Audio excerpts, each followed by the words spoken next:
Have you ever woken up next to someone you love and felt completely alone? Have you noticed that the more you try, the more she pulls away? There is a secret about relationships that no one has the courage to tell you, and this silence is destroying the lives of millions of men at this very moment. What I am about to reveal goes against everything you have learned about love, but it is the most liberating truth you will ever hear. I'm going to be direct with you. Relationships should not be difficult. Read that sentence again. They should not be a constant battle, an emotional minefield where every word has to be calculated. They should not require you to shrink yourself, beg for attention, or negotiate crumbs of affection. And if you are living this reality right now, get ready for the part that will hurt. The problem is not that you are trying too little. It is that you are in the wrong place, with the wrong person, for the wrong reasons. Society sold you a romantic lie. They told you that true love is suffering, that relationships require constant sacrifice, that you need to fight for the person you love. Movies, songs, books, all repeat the same script. The hero chases, insists, proves his worth, and in the end conquers the heart of the beloved. But reality works in a completely opposite way. In real life, chasing someone who does not value you does not turn you into a hero. It turns you into a backup option. Think about your true friendships. Do you need to beg your best friends to spend time with you? Do you need to constantly prove your worth? Do you need to accept disrespect to maintain the friendship? Of course not. Healthy friendships flow naturally because both sides want to be there. There is balance, spontaneous reciprocity, ease. Why the hell would your romantic relationship be any different? The answer lies in a concept that changed my view of everything: aligned incentives. Relationships work when both people genuinely believe that being together is the best available option. Not the only option. Not the option chosen out of fear, guilt, or social pressure. The best option. When that happens, affection, respect, and cooperation arise automatically. Not because you asked. Not because you negotiated. But because it makes sense to her. Here is what no one tells you. Women evaluate relationships by comparing you to their alternatives. This is not cruel, it is human. She compares you to other men she could have, to the life she would have if she were single, to the expectations society created for her. And when that comparison puts you at a disadvantage, no amount of flowers, sweet words, or romantic gestures will change her emotional math. Have you ever seen a man that all women want? That guy who seems to make no effort at all, yet receives attention, affection, and respect naturally? The difference is not in seduction tricks or memorized lines. It is in perceived value. When a woman feels she is with someone rare, valuable, hard to replace, her behavior transforms. Not because she is pretending, but because the human brain works this way. We protect what we consider precious. The opposite is also true, and this is where most men are trapped. When she believes she can do better, that you are replaceable, that she is doing you a favor by staying, everything changes. The inexplicable coldness appears. The constant criticism. Sexual resistance. Lack of interest in your stories. Irritation with your attempts at connection. And you, desperate, do exactly what makes everything worse. You try harder. You try to buy more expensive gifts. You try to be more romantic. You try to communicate better. You try to prove your love in every possible way. And the more you try, the more the perceived value collapses. Because needy behavior communicates scarcity. And scarcity communicates low value. It is a vicious cycle that destroys even the best men. The brutal truth is this: female emotional investment is reaction, not negotiation. You cannot convince a woman to desire you. You cannot argue her into respecting you. You cannot beg her to be affectionate. These behaviors are automatic responses to the perception of value. They appear when she feels she is in a good position, not when you ask. But there is a way out. A real way out, not those superficial pieces of advice you find out there. The solution is not in manipulation techniques or psychological games. It is in something much deeper and permanent, a real increase in personal value. I am talking about genuine transformation. Physical health that draws attention. A career that generates respect. A purpose that creates magnetism. A social life that demonstrates quality. Confidence that does not need external validation. When you truly build this, not as a performance, but as solid reality, something interesting happens. The women who treated you with indifference start paying attention. The ones who disrespected you start choosing their words. The ones who saw you as an option start seeing you as a priority. Not because you changed your behavior with them, but because you changed who you are. And here is the most powerful paradox. When you reach this level, many times the woman you were fighting for no longer makes sense in your life. Because the man you became deserves someone who chooses to be by your side, not someone who needs to be convinced. If you are enjoying this explanation, don't forget to subscribe to the channel and like the video. Leave in the comments which city or country you are watching from and whether you have been through something similar.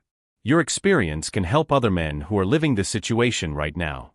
But before we talk about how to build this real value, I need to show you why most problematic relationships begin long before the first problem appears. The issue is not fixing what is broken.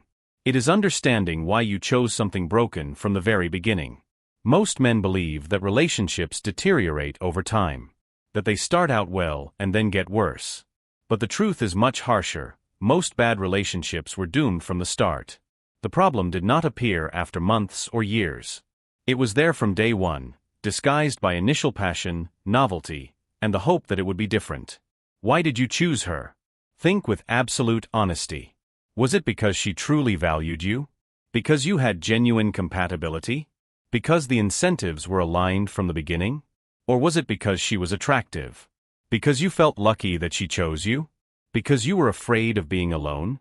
Because all your friends were in relationships? Here is the fatal mistake. You entered the relationship already feeling inferior. Already feeling overly grateful.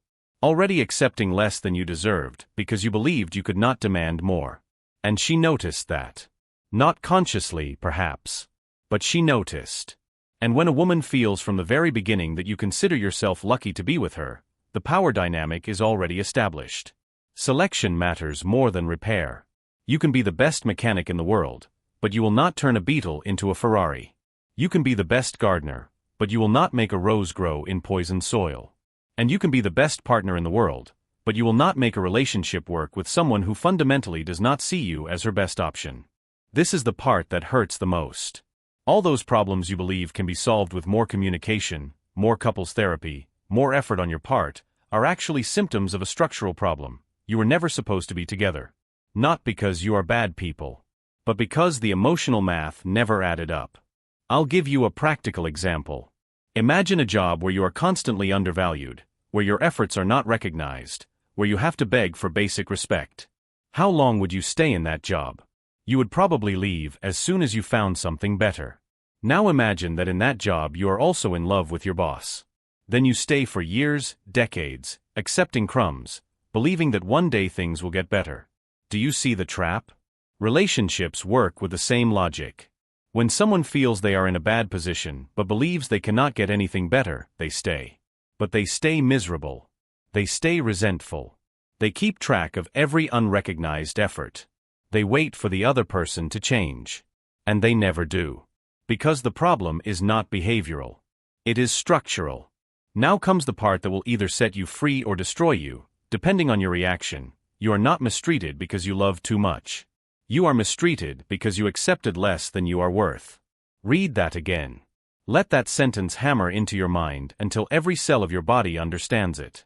No one can disrespect you without your permission. And every time you accepted coldness, contempt, indifference, you gave permission. Why did you accept it? Out of fear of loneliness. Out of believing you cannot get something better.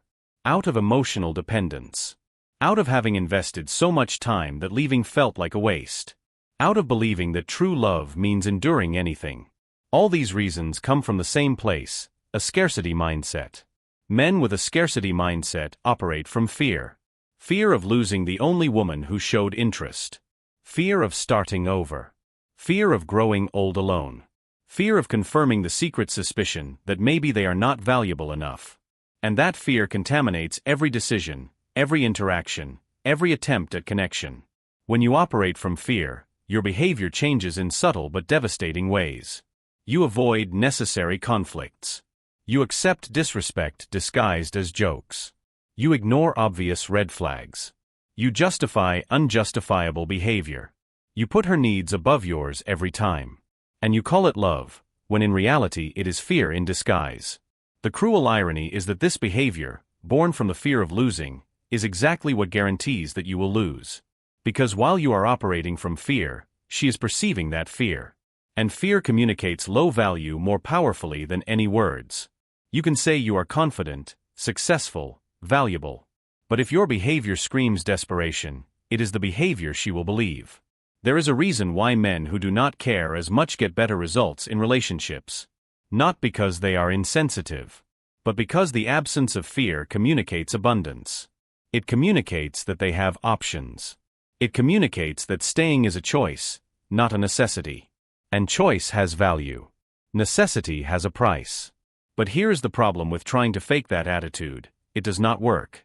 Women have an extremely sharp radar for authenticity. They feel the difference between a genuinely confident man and a man pretending to be confident. Between someone who truly has options and someone who is bluffing. Between real choice and emotional manipulation. The only sustainable solution is not to fake abundance. It is to create real abundance. And that brings us to the crucial point that will determine whether you will spend the rest of your life fighting for crumbs or living on your own terms. The time has come to talk about the truth that will separate the men who truly want to change from those who only want to complain. Because understanding the theory is easy. Applying it in practice, when it means abandoning everything you know, is where most people give up. Building real value is not about going to the gym 3 times a week and taking an online course. It is about a complete reconstruction of your identity. It is about looking in the mirror and admitting that the man you are today does not deserve the relationship you want. Not because you are a bad person, but because you have not done the necessary work to become irreplaceable. I will be brutally honest: if you can be replaced, you will be replaced. If another man can offer the same life you offer, why would she stay when things get hard? If you bring nothing unique to the table beyond "I love you so much," you do not have a table. You have crumbs on the floor. The real transformation process begins with a decision that scares most men: putting yourself first. Not in a selfish way, but in a strategic way. Because you cannot give what you do not have. You cannot offer emotional stability if you are emotionally broken. You cannot inspire respect if you do not respect yourself. You cannot attract quality if you yourself are not quality. Here is the real plan, without romanticizing it. First, your physical health. I am not talking about becoming aesthetically perfect. I am talking about respecting your body enough to train it, feed it properly, and sleep well. A fit man is not only more physically attractive. He communicates discipline, self-control, and the ability to set goals and achieve them. These qualities transcend appearance. Second, your career and finances. Money does not buy love, but it buys options. It buys security. It buys the ability to say no to situations that do not serve you. A financially stable man does not accept disrespect because he does not need to. He can leave toxic relationships without fear of not surviving. This independence completely changes the power dynamic. Third, your purpose. This is what separates men from boys. Boys live for women. Men have missions that transcend relationships. They have goals that do not depend on female approval. They have passions that would exist even if they were alone. When a woman realizes that she is not the center of your universe, but a valuable part of a larger universe, something changes in her brain. Fourth, your social life. Men with strong social circles, genuine friendships, and an interesting life outside the relationship are infinitely more attractive. Why? Because they demonstrate value approved by others. Because they do not place all emotional pressure on a single person. Because they have a life of their own. But here's where it gets really interesting. When you truly build these areas, without pretending, without shortcuts, something happens that you did not expect. You stop needing the current relationship. Not because you stopped loving, but because your sense of value no longer depends on being loved. And it is exactly at this moment that the game changes. When you genuinely no longer need her, when you know you could rebuild your life and find someone better if necessary, when you're ready to leave without drama or desperation, two things happen. Either she realizes what she is losing and changes completely, or you realize that you deserve someone who valued you from the very beginning. Both outcomes are victories. Because you stop accepting crumbs. You stop negotiating basic affection. You stop humiliating yourself for attention. And you start living like a man who knows his value and does not accept less than he deserves.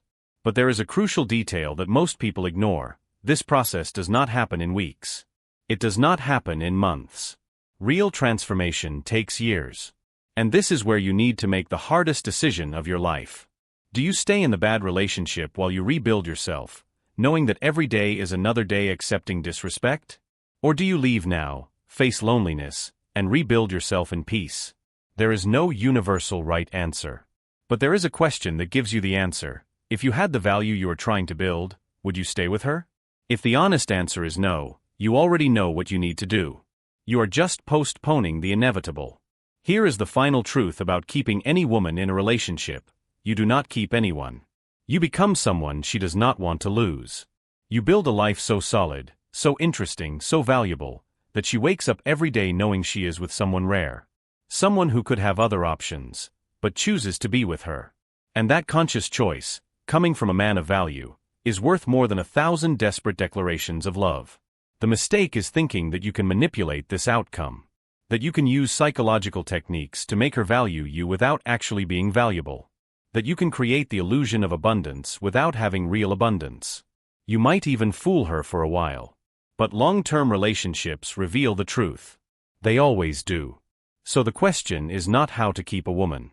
The question is, are you willing to do whatever it takes to become the kind of man who does not need to keep anyone? Because that man does not have relationship problems. That man has choices. Let's close with a lesson that should be taught to every man since adolescence, but that most only learn after years of unnecessary suffering. A lesson that will change your life if you have the courage to apply it. Healthy relationships are not built inside the relationship. They are built before. They are the natural consequence of a well-structured life, not its main goal. When you reverse this order, when you make a relationship your top priority before building your own value, you create emotional dependence disguised as love. Think about everything we have discussed so far. Think about emotional math, perceived value, aligned incentives, the abundance versus scarcity mindset. It all comes down to one simple principle: you attract who you are, not what you want. If you want a high-quality woman who respects you, values you, and chooses you every day, you need to be a man who deserves that. Not in words. In practice. In your daily actions. In the way you take care of your body. In the way you build your career. In the way you develop your skills. In the way you cultivate friendships. In the way you set and maintain standards. A man of value does not declare his value. He lives in a way that makes his value undeniable. And here is the final paradox, the most liberating of all. The less you need a relationship to feel complete, the better relationships you will have. Because you will choose based on real compatibility, not fear of loneliness. You will set healthy boundaries from the beginning. You will leave at the first sign of chronic disrespect. You will value those who value you and dismiss those who do not. This does not make you cold or calculating. It makes you healthy. It makes you someone who understands that self-love is not selfishness. It is a prerequisite for loving well. Someone who knows that you cannot build a solid relationship on a foundation of low self-esteem and emotional neediness. Now, about the woman who is with you right now, or the one you are trying to win over, apply this simple criterion. If you had built all the value you can build, if you were at your best physically, financially, emotionally, and socially, would you still choose her? Would she still make sense in your life? If yes, great. Work on your transformation while maintaining the relationship, but establish clear boundaries. If not, you are wasting precious time that you could use to rebuild yourself. The truth is that most men know the answer. They know they are in relationships that do not serve them. They know they are accepting less than they deserve. But they are afraid to act because that means facing loneliness, starting over, admitting they invested years in something wrong. So they stay. They stay unhappy. They stay waiting for things to magically improve. And they slowly die inside. Do not be that man. Do not waste your best years fighting for someone who never saw you as the first option. Do not sacrifice your peace of mind, your self-esteem, your potential on an altar of love that exists only in your head. Because real love, the kind of love that is worth it, does not require you to diminish yourself. It requires you to grow. Here is your concrete action plan. Over the next 6 months, invest in yourself with the same intensity you would invest in winning someone over. Gym 5 times a week without fail. Develop a skill that increases your professional value. Read books that expand your mind. Cultivate strong male friendships. Set ambitious goals and work on them daily. And observe what happens to your relationships. You will notice that some women who ignored you start paying attention. That the one who disrespected you starts fearing losing you. That options appear where there used to be scarcity. And most importantly, you will realize that your happiness no longer depends on external validation. You become complete on your own. And relationships become a complement, not a necessity. That is the difference between boys and men in relationships. Boys look for women to fill internal voids. Men build lives so full that they only accept women who add value, not create dependence. Boys beg for attention. Men offer the opportunity to be part of something bigger. So what is the final lesson? Stop trying to keep women. Stop trying to convince, prove, negotiate affection. Build a life so solid that quality people naturally want to be part of it. Become truly valuable, not in theory. And watch how everything changes. Relationships should not be war. They should be peace. They should not drain you. They should energize you. They should not make you question your value. They should confirm it. And if what you have now does none of that, you do not have a relationship problem. You have a choice problem. Make better choices. Start by choosing yourself. The rest will sort itself out. If this explanation made sense to you, subscribe to the channel and leave a like. Comment below where you are watching from and what the biggest lesson you took from this was. Share it with that friend who needs to hear this. And remember, your life does not begin when you find the right person. It begins when you become the right person.